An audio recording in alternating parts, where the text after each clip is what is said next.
started our stream of our 4th episode of Cupcakes and Hot Takes with Maral and John. I'm Maral. And I'm John. Hope everyone had a good weekend. Or week, rather. Yeah. Alright, we watched The Dark Knight this week. Yes. Just a heads up for people wondering. We decided to play a different type of music because we realized playing the soundtrack might be copyright issues and our videos might be taken down. So, yeah, we decided let's change to something that's not copyrighted. Unfortunately. Yeah. It's not like we're trying to steal the music from them. We're just trying to add to our podcast. Yeah. Oh well. What are you gonna do? Jinx. Alright, yes, so The Dark Knight, initially released July 18th, or not initially, but to the world, July 18th, 2008.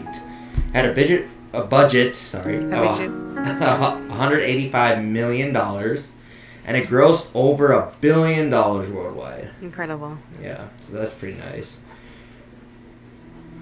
Should I go into the synopsis? Sure. This is the second installment of Christian Bale's The Dark Knight Batman series. Wrong way.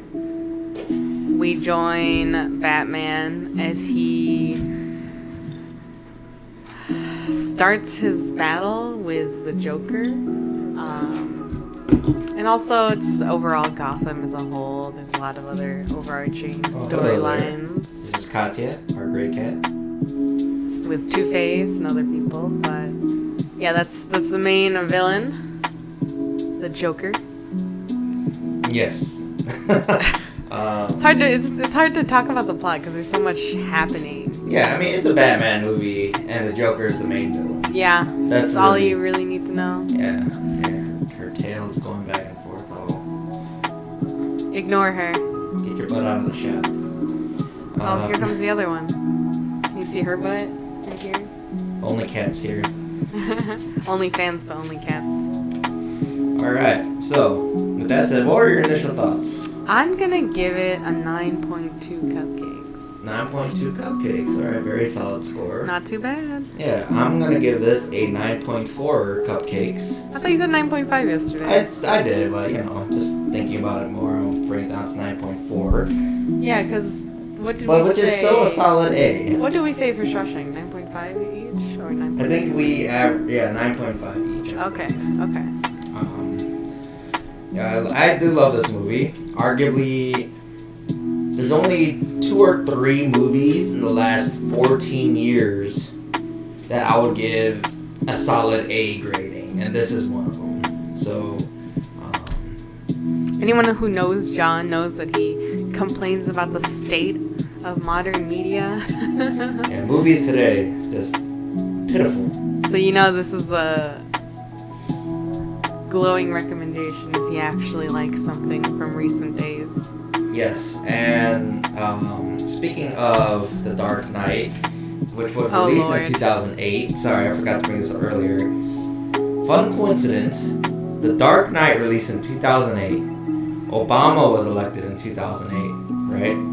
And then, in 2012, the next third installment of the series, The Dark Knight Rises, comes out. Lo and behold, 2012, Obama wins again and gets reelected. So he is the Dark Knight. All right. Moving on from there. I'm going to say that I enjoyed the film a lot when I first watched it, right? I was, 14? Freshman year of high school. Had just watched it. I think I watched it a month after it came out in August, and I just started school, and I was like, whoa, this is amazing, and I watched it in theaters, and watching it again, it didn't have the same spark. Really? I don't know if it's because I'm older, and my tastes have changed, or it's because we didn't watch it in theaters, maybe watching it on the home screen, it just didn't have the same, je ne sais quoi. Really? Wow. Yeah. I mean, I can watch this movie, every year and still love the movie. It was the first time I'm watching it. John's seen 10 movies in his life, and he just rewatches them over and over. That's because there's only been 10 good movies, but Okay, one of those is that awful Warcraft movie, so you can't tell that me. has a special place in my heart. You can't tell me. Yeah, I will fully admit that Warcraft movie was a horrible movie. One of the worst movies I've seen in a long time. But it was fun. I enjoyed it, and I played Warcraft growing up. But you watch that every year, like. I like the movie. It's fun. Anyway, I digress. Yes. Let's get into the awards. Yes.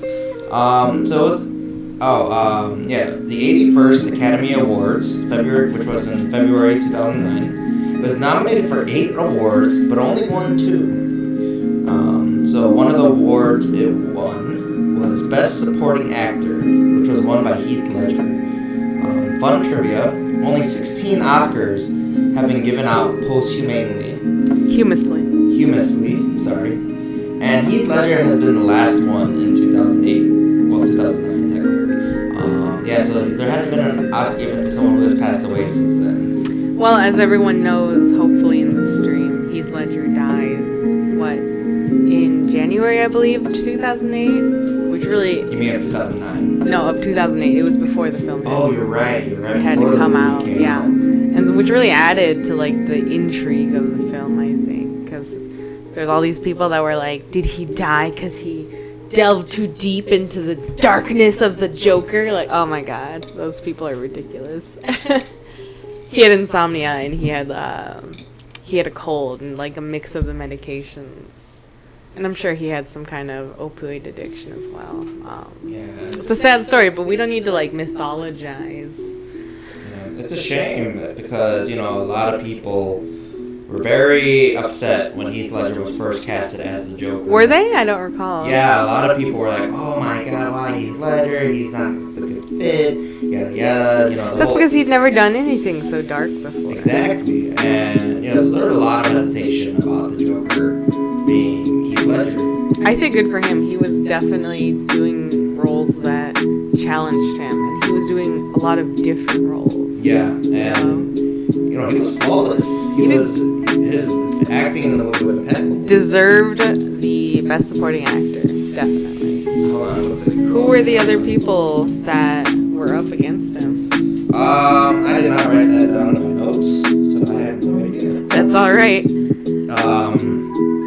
He was also the first ever comic book character / comic book story to receive a acting Oscar. I did not know that. I believe the second one was the other Joker, Joaquin Phoenix. Another magnificent performance.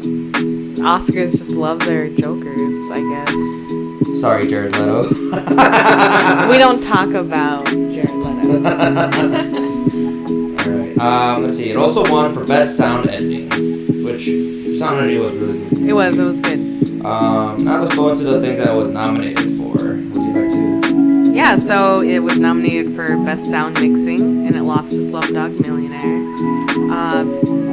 Nominated for Best Art Direction, and lost to Curious Case of Benjamin Button. I will say,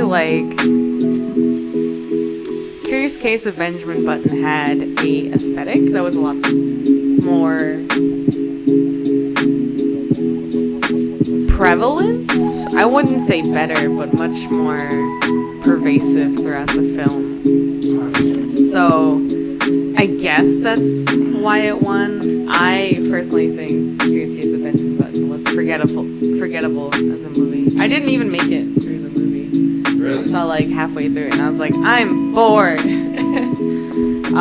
But it also lost to Curious Case of Benjamin Button for Best Makeup. And I think that might be legit. There was a lot of makeup that went into making him an old man and a young man. It's been a while since I saw that movie. And it also lost to Best Visual Effects, also, Curious Case of Benjamin Button. And it lost Best Film Editing to Slumdog Millionaire. And Best Cinematography, also to Slumdog Millionaire. So, rough year for The Dark Knight. Yeah, I lost Slumdog Millionaire a bunch and Curious Case of Benjamin Button. Which, honestly, I wasn't a big fan of either of those two movies. They're very okay. I think Slumdog Millionaire was really popular at the time. Like one of those movies where like that year was really popular, but then like it's forgettable in terms of like the social conscience, like society. Like we all forgot about Slumdog Millionaire. And then Curious Case of Benjamin Button. I don't think I met anyone that was like, ah, what a great movie. I think it just like really won a lot in terms of like for your consideration and like a really good ad campaign for the Oscars. Anyway, enough about the politics of Oscar winning. Let's go into spoiler territory. Yeah, so again, if you are planning to watch this movie and have not seen the movie yet, and would not like to be spoiled, please stop watching our stream or pause our video on YouTube. And then quickly go watch 2 movies. Yes, so make sure you watch the first one of the trilogy, Batman Begins. Christian Bale, I think, is my favorite Batman. Yeah. What do you think? Yeah, he's definitely the best Batman. We shall see. I haven't seen Robert Pattinson's new Batman yet. Yeah. Definitely a new take on it. Yeah, I mean, I'm just interested to see how it turns out. Yeah. I'm a big fan of Robert Pattinson. Yeah, like me when when Heath Ledger was cast as Joker, I wasn't part of those that are like, I was just, we'll see. You never know. Yeah. I had the same approach with Ben Affleck being cast as Batman, and talk about absolutely horrendous performance. But Ben Affleck isn't a good actor. He is not. Ben Affleck is a terrible He's been actor. riding on Matt Damon's coattails his whole life. Yeah, terrible actor. Hot take. Yeah, hot take. Come at me, Ben Affleck. Yeah. Alright. But yeah, so we're going into the spoiler territory. Hit us, John. Yeah. So the opening scene, right when... Great opening scene, by the way. Yeah. Very interesting. Yeah, opening scene. You are in for a wild ride. And, that's what I really appreciated. Set the tone. Yeah, it set the tone for the entire movie. Just like the craziness of what it's gonna be, the fun. Fun fact: the mask that Heath Ledger wears during that scene is a nod to Jack Nicholson's Joker. Jack Nicholson's Joker is wearing the same mask, and so that's what that mask is significant. I didn't know that. John pointed out when we watched the movie, and then he showed me the mask, and I was like, "Oh, very cool." Yeah, that's how we know which one he is. Yeah, and on top of this movie, just had so many great names. You want to go into that? Yeah, there was all these great actors. There was Christian Bale, Gary Oldman, phenomenal we should job. Have waited for the washing machine. Well, we had the. I was hoping the music would cover it. Anyway, Christian Bale, like we said, my opinion, best Batman. Phenomenal actor to begin with. You really need to watch American Psycho, John. Yeah. It is fantastic. Gary Oldman, fantastic.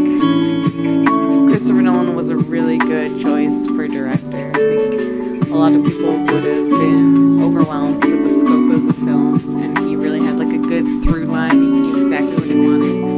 Aaron Eckhart, who played, what's his regular name? Harvey Dent. Harvey Dent, Two-Face, was fantastic. It's hard because he went up against Heath Ledger, right? And if Heath Ledger wasn't so good, I think we'd all be like, Aaron Eckhart was amazing. Because I think he did a really good job. Hans Zimmer was the musical director, and he composed a lot of the score. He wasn't the only composer, though. They had a different composer for... what's his name? Harvey Dent's character? Really? Because Two-Face. It's like a different person. Is that why they did it? Yeah, that's really specifically why they did it. Obviously, Heath Ledger goes without saying. Fantastic. Michael Caine as Alfred. I think also my favorite Alfred. Like just sure it's not Jeremy Irons? Listen, I love Jeremy Irons, but he doesn't do Alfred justice. He's just Jeremy Irons, like playing somebody else, you know? So, star-studded cast. Everyone hit it out of the park, I think. But go back into your trivia. Okay, yeah, going into the trivia a little bit more. So in the movie, Batman gets a new suit. And fun fact, that was actually at the request of Christian Bale himself. Christian Bale, was That's very Maral the Barrel. Maral the Barrel. He was very uncomfortable in that first suit. He was very stiff. He couldn't turn his head very much. Hence the joke. He wished he could turn his head to see, which he says in the film. The car. Yeah. So that's why he gets a new suit, so that Christian Bale would be more comfortable.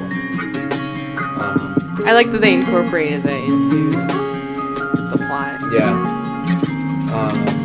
Yeah, Morgan Freeman also in this movie. You forgot to. I'm sorry. He plays a very minor character, but it's Morgan Freeman, so always great. Yeah. But kind of going into the movie itself, one thing I just love about the setup of the movie is it takes the classic 3-part structure of a story, right? And if you look at the movie, there's 2 separate 3-part structures.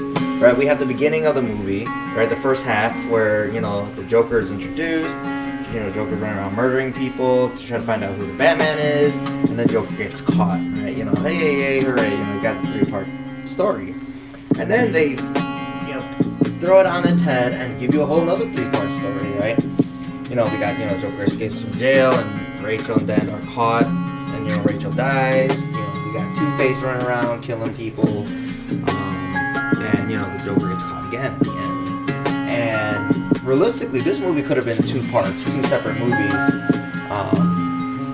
but it's so beautifully woven together that it's flawless, as one entire piece, which is what I absolutely love about the editing, the direction of the film, and how it was staged and created. It was definitely a feat. Oh, definitely, and most movies and storylines, it's just the classic 3-part structure. You got the main character, he goes on some quest, Rising action, conclusion, and then climax, and then the conclusion, right? But this was multiple, and very rare to see it pulled off really well like this. I would have to disagree. Hot take coming in. It's what, 2.5 hours? Yes. 3 hours? 2.5 hours. Okay, I definitely feel those 2.5 hours. Really? Hot take. So like I said, watching it in theaters was a different experience as watching it at home. It didn't have the same punch. And so watching it, I don't know if I'm a simpleton and I just like that 3-part story, or if I'm too easily bored now. I need I don't know, 6 whole parts was just a little unnecessary for me. Also, I think it adds to just why they did it. We got the Joker, right? Joker is never what you think it's gonna be, and so that's why they added the 2 different 3-part stories. I don't know. Because you think, okay, yeah, Joker's caught, movie's gonna, movie's over, yada yada. And the fact that, if you look at it, these 3 parts, each only had an hour, right? Where a movie nowadays is 2.5 hours for the 3 parts to get in. So, I don't know, I thought the pacing was well done. And granted, nothing's gonna have the same punch as a theater. So you gotta take that with a grain of salt. There's a few movies where I'm yeah, this needed to be in IMAX, This is one of those films, I think, where having an IMAX definitely has an extra layer to it that you need to watch it, So if they ever re-air it, I will go and watch it and see how I feel about it, I guess. Yeah. Alright, you want to continue with... Some other things, this movie was mostly filmed in Chicago. Woohoo! I loved it. They had great, city shots. And I think, inherently, this is the story of a city, right? It's a story about not just Batman, but Gotham as a whole. Which they do a really great job about, of, the politics, the cityscape, the whole... fight for Gotham's soul. Exactly. And so, that aspect is done really well, and the fact that it's Chicago just like does my heart good. I'm like, there's Lower Wacker Drive. There's the city. Look at it. It's beautiful. So I don't know. It was really exciting for me as someone who recognizes it, and also just like as a whole, like the whole city. The fight for Gotham Soul is fascinating because like I feel like most superhero films, and like by the way, this is one of the first good superhero films of recent days. You know, we're not talking about like who was the other Batman that was really popular? Michael Keaton? No. Adam West? Adam West, yeah. Like he was a TV show. I mean, yeah, but I'm talking about like, you know, take out like the golden days of like superhero films when it was like much more like silly. Holy smokes, Batman. Yeah, silly and like comic booky, right? And that's like one era of comic books, and then you think of like the current era of comic book characters. And this is like the very beginning, right? What was prior to this? Catwoman? Oh. Daredevil? Oh. Fantastic Four? Electra. Spider-Man. Okay, Spider-Man. Oh, yes. It's always a little different. But like this is what this new like grim noir, grim dark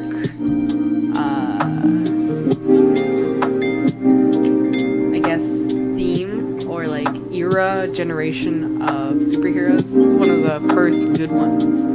So, you know, you have to give it credit for that. It's one of the first good new superhero movies before the MCU became really a thing. I don't know, when did Iron Man come out?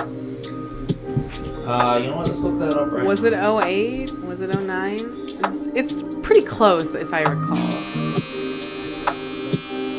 Excuse us, that was a washing machine. But basically, like May 2nd, 2008. 2008. Ooh, the competition though. That came out like what, 2 months prior? I mean, let's be honest. The Dark Knight blows out any MCU movie. I think so. I agree. But MCU as a whole blows out anything that DC has tried to do. You know what? I'm gonna say it. Hot take. This Christian Nolan's trilogy, I don't think Okay. it's really a hot take. Okay. It's Okay. better than anything you can throw at me with the MCU. I'm saying like the MCU as a whole. The fact that it's all one cinematic universe and like comes together. No, that's That's very incredible planning, incredible foresight, work. All those movies had to hit at least a little bit. Like, I know Incredible Hulk didn't hit. I know like there's movies that didn't do well, but like they had to consistently hit at least a level of likability and like charisma with these characters that you would want to see them again in another movie, and then put them together and make that work. Like, that had never been done before. Yeah, but the movies are not good. I'm not saying they're that good. I'm just saying, like, what am I trying to say at this point? Anyway, this What is like... the MCU did was a big accomplishment. Yes, exactly. But this was one of the first good superhero movies, and you have to give it a lot of credit for that, because at the time everyone was like, superhero movies, that's kid stuff, that's silly, you know? Yeah. But kind of going into that, I love the fact that the movie did not forget that it was a comic book movie. Like, even during like intense scenes, you know, you see moments of just fun, you know, just, you know, laughable moments.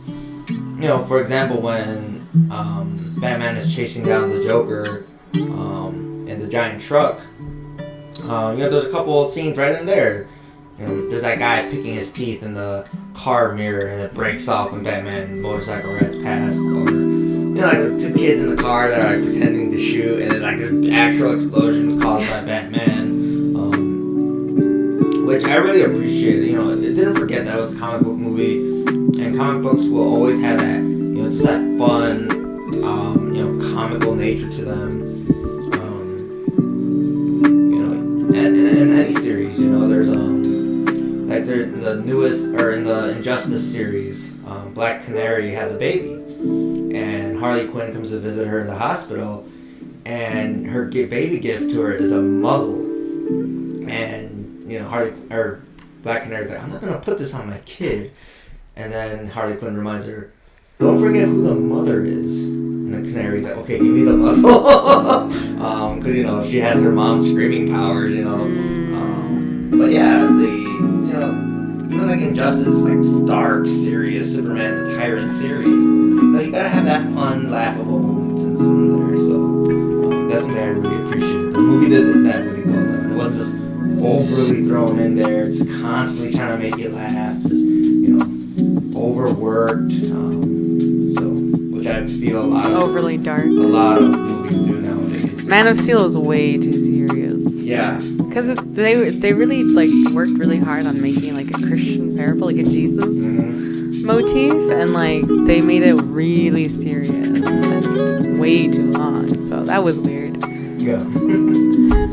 They clearly didn't learn their lesson from Dark Knight. Also something that's really interesting to me that I didn't think about as a 14-year-old, but I thought of more recently, watching it the second time. Actually, this is only the second time I've seen it, by the way. Was that this is like one of the first superhero films about like terrorism after 9/11, which is really interesting because, you know, what is the Joker if not like a terrorist, right? He's just someone who's genuinely trying to instill fear and wreak havoc on people for not much of an agenda. At least terrorists have an agenda. I mean, their ultimate agenda is to wreak havoc, right? And so that's what this Joker is doing. And it's really, like, interesting because he's clearly trying to deviate from the previous Joker depiction with Jack Nicholson, right? Who's, like, the silly, like, over-the-top, flamboyant character, which we won't talk about, like, queer coding and stuff like that for this, because that's a whole nother thing whatsoever. But, like, really, like, gay character, right? And so this is, like, an actual, like, serious, masculine character. And it's also about, like, the consequences of, like, a hero, right? Because, like, the whole story is about escalation. It's the Joker, I think, at one point, like, flat out says, like, I wouldn't exist as the Joker if Batman didn't exist, right? Like, we create each other. In a sense, yeah, like, the society, like, you know, the mob created Batman, right? And then Batman, in essence, created the Joker, because the Joker would have never needed to be there if Batman was never there. Yeah, exactly. It's interesting, like, there's always, like, an escalation of power, which is a great metaphor, I think, for, like, the war in the Middle East, you know? It's just, one act increases it. It's this really interesting metaphor for the war that happened and 9/11 that happened. I think. I don't know if you get the same vibe. No, I definitely agree, right? You know, we start off, right, with the Joker robbing mob guys, right, and whatnot. And it goes all the way to the point when Joker's pitting criminals and citizens against each other to blow each other up on a ferry. Actually, right? Did you know that it was confirmed that the bombs were not to the other ferry, but their own ferry? So had they pressed it, their own ferry would have blown up. Oh, really? Yeah, the director, I believe, or the writer, one of the two, had confirmed that the bombs were rigged to their boat and not the other person's boat.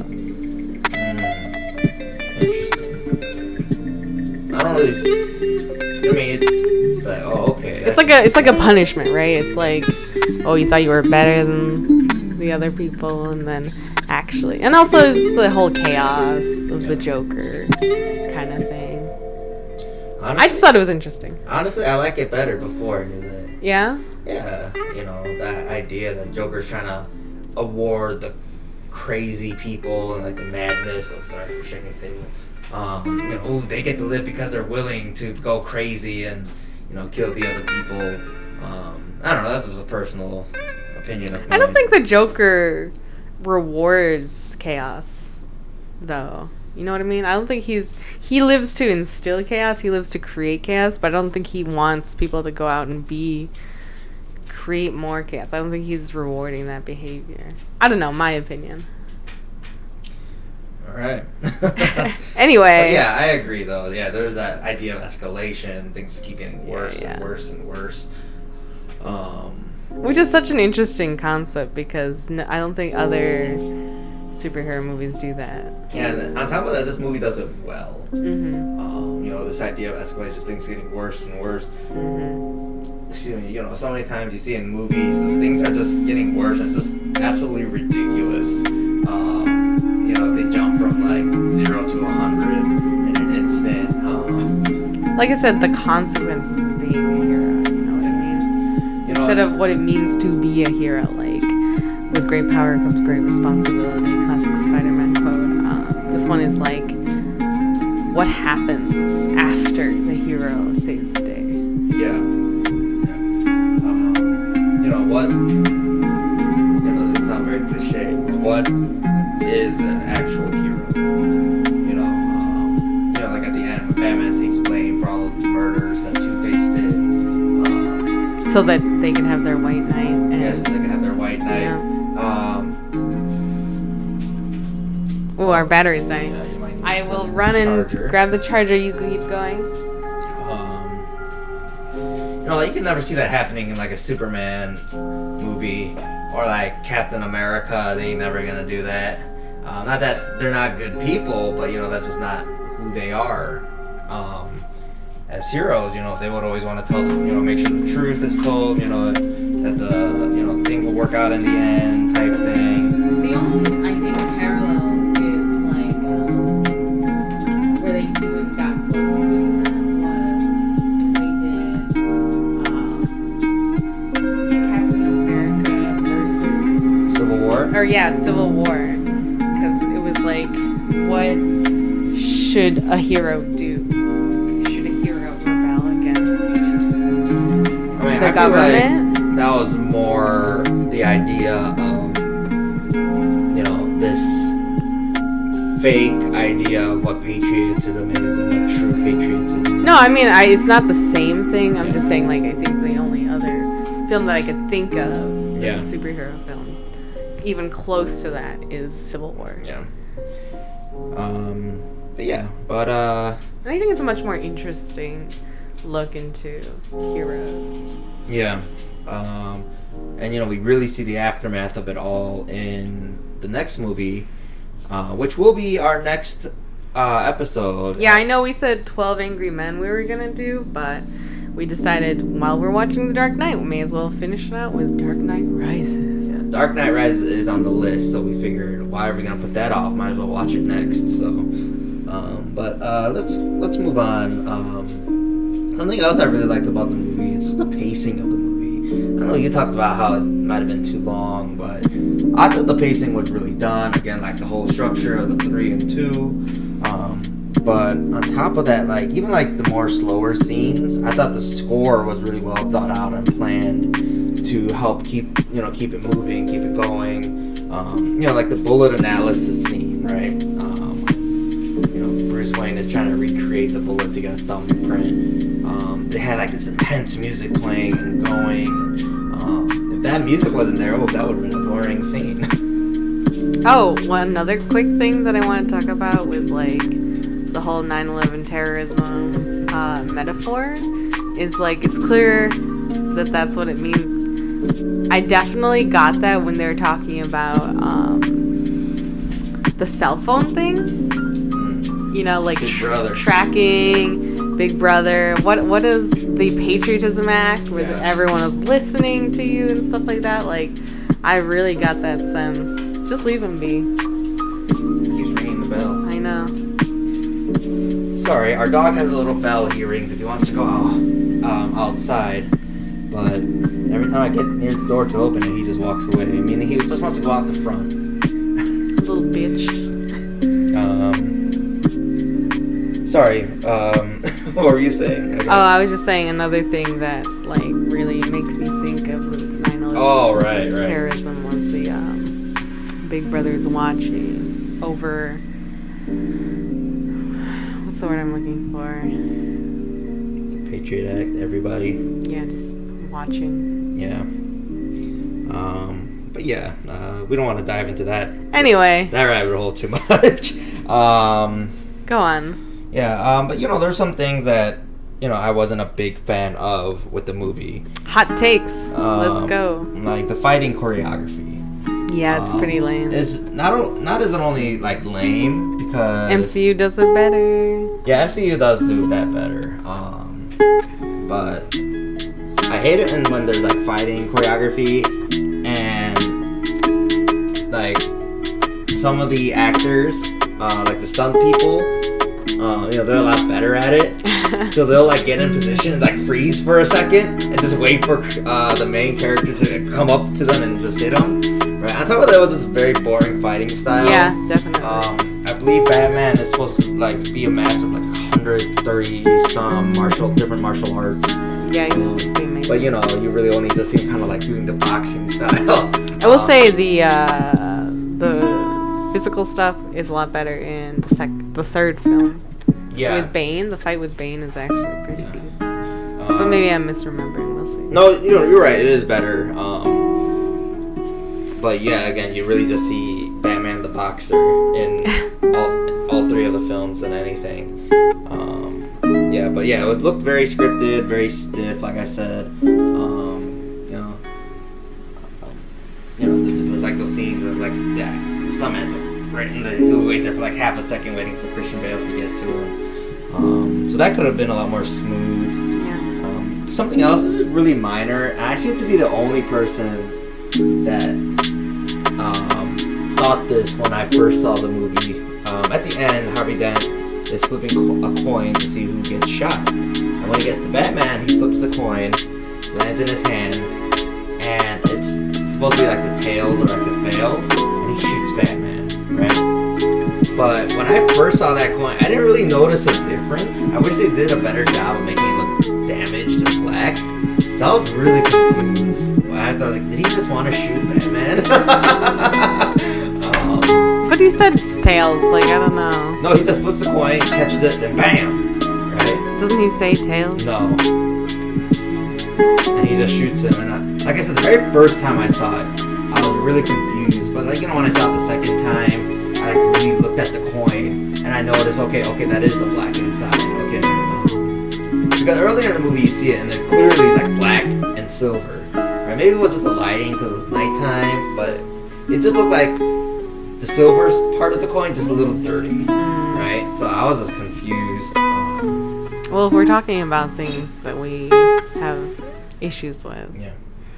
One of my pet peeves in this film, and like that also relates to our next part, which is memorable quotes, but it's the part at the end of the film where Commissioner Gordon, well, I guess he's just a police officer. No, he's commissioner by the end, remember? Yeah, but they give it to him. Well, anyway, Commissioner Gordon is talking to his son after Harvey Dent kidnaps his family. And his son goes, "Why is he running, Dad?" And Commissioner Gordon goes, "Because we have to chase him. He didn't do anything wrong. Because he's the hero Gotham deserves, but not the one it needs right now," right? Like, great quote, very memorable. Everyone knows that quote. But, like, the whole time, Christian Bale's Batman is just running! And it's so embarrassing. Like, we were talking about, like, the choreography. Like, he could have, like, rid off some, or, like, did some kind of, like, cool exit, right? But he's literally just in a empty, abandoned warehouse, and he's literally just, like, sprinting away. But, like, not very quickly. He's going slow. I just imagine his, like, Batman voice, like, yeah, remember, he was just shot. He's just running slowly. He looks terrible running. It looks so lame. And they're like having this amazing quote, and they're like, "Why is he running, Dad?" And and you just see like the back of Batman like running, like not even that far. He's like 500 yards away from him. Like it's ridiculous. And it's such a like letdown to how great of like a scene that is, and how great the ending is. I thought you were gonna say that if you were like an 8-year-old kid, and then he's like, Dad, why are you running him? He didn't do anything wrong. Because he's the hero Gotham deserves, but not the one who needs right now. If I was a kid, I'd be like, what does that mean? What does that mean, Dad? Elaborate. Man, I'm so confused. I'm even more confused now. I mean, yeah, that's definitely like not anything a father would say to his child. So I will say like the dialogue is pretty great. It does a good job of being like really advanced. Like it doesn't pull any punches. It's quick. The dialogue is fast. In that regard, the dialogue is not quite believable, but it's fine. I'll let it slide because it's a memorable quote. They like really kind of ham-fisted that quote, but it's fine.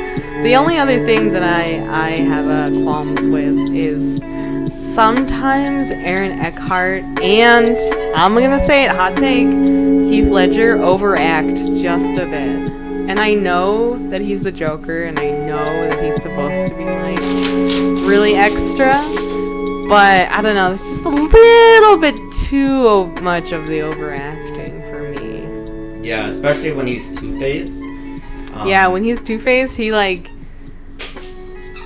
goes really off the walls, and I know that he's traumatized, and I know that he's like, this is the escalation of his character, but like, I don't know, he just like overacts a little too much. It's a little too much, yeah. Yeah.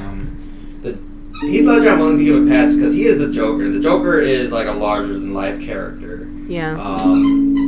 So that I'm willing to, I overlook that personally. Something I like a lot about his depiction is that like lip-licking thing that he does when he talks. I heard it's because of his like prosthetics that he had on his face. He like kind of had to do it. They kept falling off. So he had to lick it to moisten and stick it. But like it's really interesting, like because he's got the scars, right, which is deviation from the other Jokers, because it's not really scars in any of the other Jokers. It's just makeup that he does. But the fact that he is scarred like makes sense why he would have like a weird like tongue thing. You know what I mean? Which was really interesting, really cool. Fun fact, the reason why every time the Joker describes his scars and it's always a different story is because no one really knew the origins of the Joker, and that was the whole point. They didn't want anyone, no one knew the origin of the Joker at that point. I think the times have changed now. There's some comics where like he's part of the Red Hood and stuff. I'm not too sure. I haven't read a lot of the more modern comics, but and they wanted to keep that in the film. The fact that no one knew where Joker came from, who he was, just a crazy man doing crazy things. I like that aspect a lot that they kept. And another fun fact of the Joker. Sorry, I got a lot of fun facts about this movie. I really enjoyed this movie when it came out. I did a lot of research on it back in the day, so that's why I know all these things.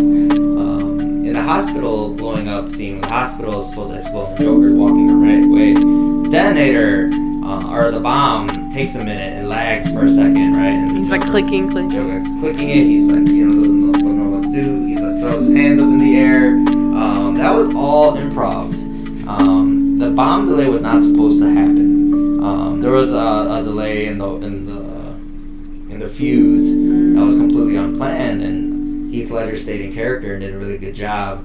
I feel like that's exactly what anyone would have done in that situation, really, especially the Joker. Just like, damn it, my bomb didn't go off. And then, it goes off, he goes, ooh, that's why he gets scared. It's genuine? Yeah, it's genuine. He didn't and then he jumps into the bus. You only get one take. Of course you have to stay in character. Yeah. The bomb. Because they used an actual building. Yeah. I believe it was like a candy factory or something that had shut down, and they used it in Chicago. They only had one take, so he had to stay in character, right? You can't blow the building up twice. And he did, I heard that he did method act, well, he was famous for his method acting, but he did stay in character, supposedly. Locked himself up in a hotel room for like 6 weeks or something ridiculous like that, and tried to stay in the Joker character.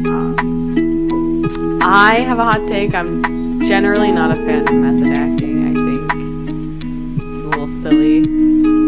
Props to people who need to do it to get into character, whatever it takes, right? But like, for me, it's more impressive if someone, go right into the character, they hit cut, and they're like, all right, can I have some water, please? Like, they're just like themselves. I think that's more interesting. But I think as a whole, like, Hollywood has really like method acting or not. Yeah, exactly. They love method acting. Yeah, I agree with you. I'm not a big fan of method acting. Again, if that's what the actors do, more power to them. Exactly.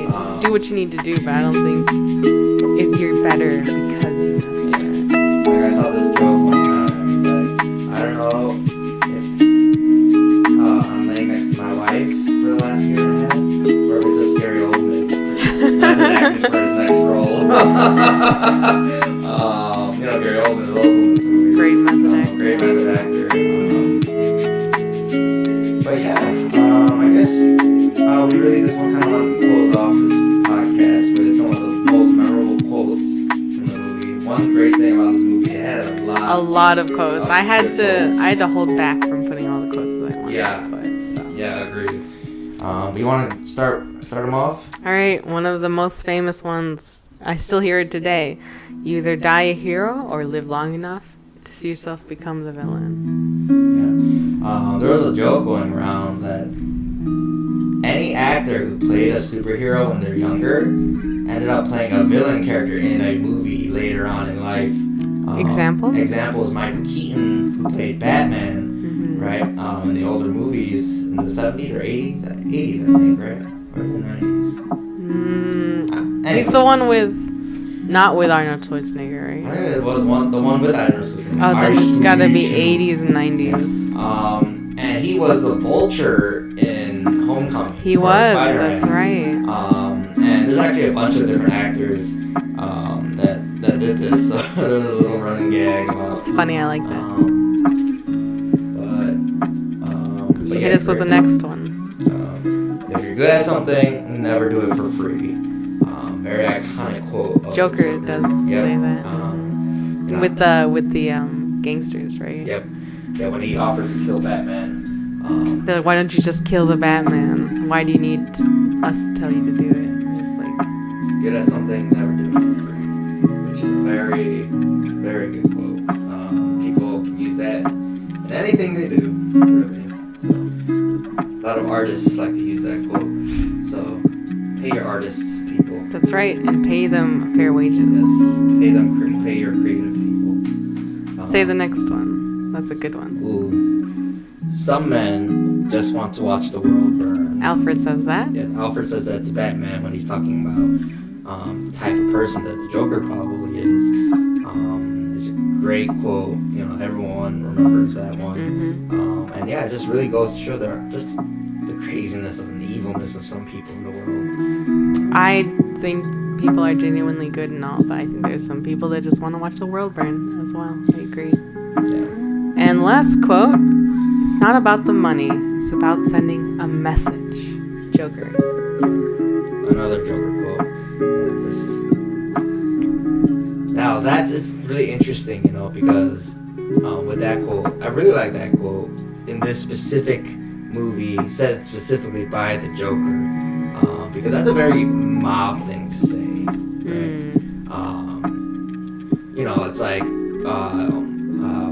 going back to Godfather Part 2, Michael Corleone, he wants to kill Hyman Roth, and he's like, if you pay enough money, we can get someone to kill the guy, right? Basically, in a nutshell.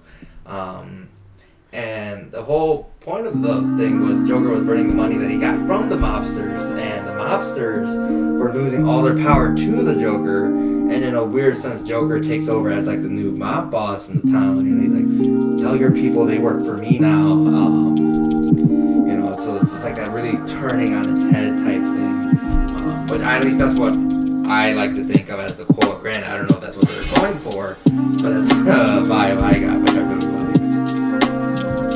Yeah, so I think that's it. Do you have anything else to say or mention? No, I think that's it. Yeah, just a great movie. I loved it. Still love it. Very few movies in the last 20 years didn't really match up to this movie. Yeah. Even fewer movies, if you look at since this movie was released. I agree. It's a really good movie. I will say, I do think it's a little artificially inflated. Number one, because Heath Ledger dies before the film comes out. Yes, I agree. Yes. And also, I'm pretty sure there was like some strange campaign several years back where a bunch of dude bros like came and artificially inflated its rating on a bunch of websites by making a bunch of accounts. I was looking into like some more movie history and trivia about it, and apparently that had occurred, and that's why it bumped up significantly at one given point. So that was interesting. I didn't know about that. I still think it's great. I think it still deserves to sit in the top 100, but something you gotta mention. Yeah, I must say something though. It doesn't matter how many of you dude bros come at me. You ain't gonna change my opinion on a movie no matter what y'all say. That's why it's hot takes. Yeah. Random, speaking of other people in this movie rating it, one of the very few scores that I agree with Rotten Tomatoes. Rotten Tomatoes gave this a 94%. Oh, 9.4, yeah. Yeah. And as you guys will come to find out, I am not a big fan of Rotten Tomatoes. He hates it. Yeah, so I don't care if Rotten Tomatoes comes and sponsors this show. I'll take your money. But doesn't mean I like you. So, yeah, if anyone that's watching our show would like to sponsor our show, we'll take any sponsorships. No. We will not take any sponsorships. There's some sponsorships you may not want. Okay, if it's like the Hitler Youth Program. Yeah, so don't say any. I'm sorry, I take it back. We'll take almost all sponsorships that align with our ethical code. Yes. So, not Nazis. Yeah. Anyway, we hope you enjoyed our next episode. After this 4th episode, we'll be watching Dark Knight Rises. And then we'll go back to 12 Angry Men. Yes. So we're going to try and post Saturday or Sunday every week. So. Yeah. Yeah, that's everything. That's everything. This has been Cupcakes and Hot Takes with Maral and John. This is John. That's Maral. Have a great day. You too. Bye. Wait, why did I say you too?